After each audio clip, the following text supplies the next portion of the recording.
Hi, welcome to What's Happening. Here are the top 5 stories. At number 1, President Tinubu has announced Nigeria's readiness to host the African Central Bank in accordance with the Abuja Treaty. Speaking at the AU Summit in Addis Ababa, Tinubu pledged to work with the AU Commission and member states to ensure the bank's establishment by 2028. He highlighted the importance of African solidarity in addressing challenges, including climate change and unfair global trade patterns, and called for an end to coup-driven autocracies and unconstitutional changes of government. Tinubu also underscored the significance of education in finding solutions to Africa's long-standing issues and invited leaders to the African Counter-Terrorism Summit in April 2024 in Abuja, aimed at addressing the root cause of violent extremism. At number 2, the federal government has initiated discussions with UN agencies and other stakeholders to end the practice of early child marriage in Nigeria.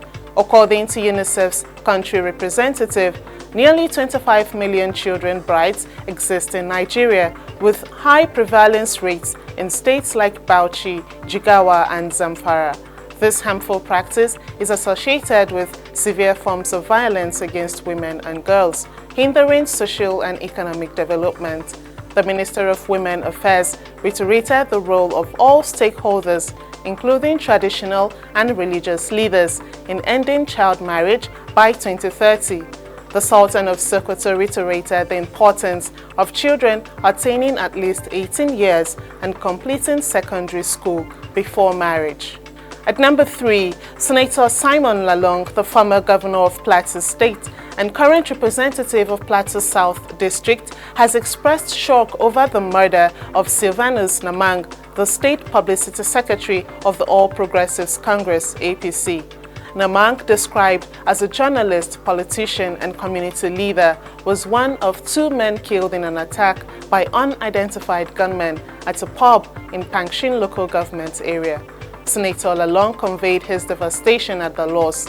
Concurrently, the Nigeria Union of Journalists (NUJ) Edo State Council condemned an attack on its members by suspected thugs during the APC gubernatorial primaries. Journalists covering the event were assaulted and their equipment was destroyed. The NUJ has issued a 7-day ultimatum to the APC demanding an apology, replacement of damaged equipment, payment of medical bills, and assurance of journalists' safety. At number 4, the Confederation of African Football Disciplinary Board has taken decisive action against Senegal, Mali, and Libya's Al Hilal SC following incidents during the Africa Cup of Nations AFCON tournament in Côte d'Ivoire.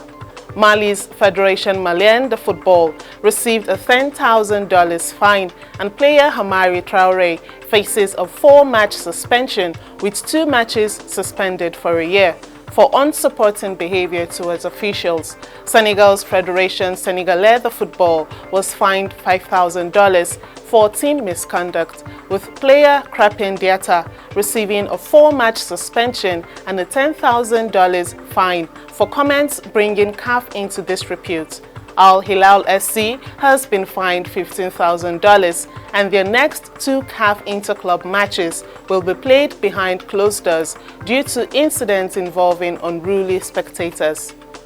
At number 5, the UK government invested over £300 million in programs on peacekeeping to enhance stability and security in African nations last year. Minister of State in the UK Cabinet Office, Baroness Lucy Neville-Rolfe, DBE CMG, who is in Nigeria to cement the UK-Nigeria partnership, disclosed this in a statement by Atunuke Akande Alebe, Senior Communications and Public Diplomacy Officer of the Foreign Commonwealth and Development Office, Abuja. In Nigeria, more than £15 million was allocated to strengthen security, leading to the detection and seizure of over 3 tons of illegal drugs.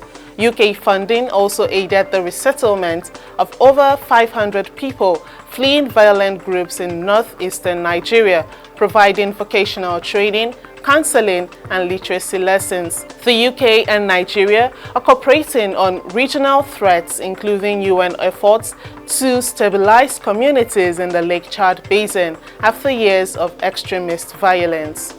That's all for now. See you next time on What's Happening.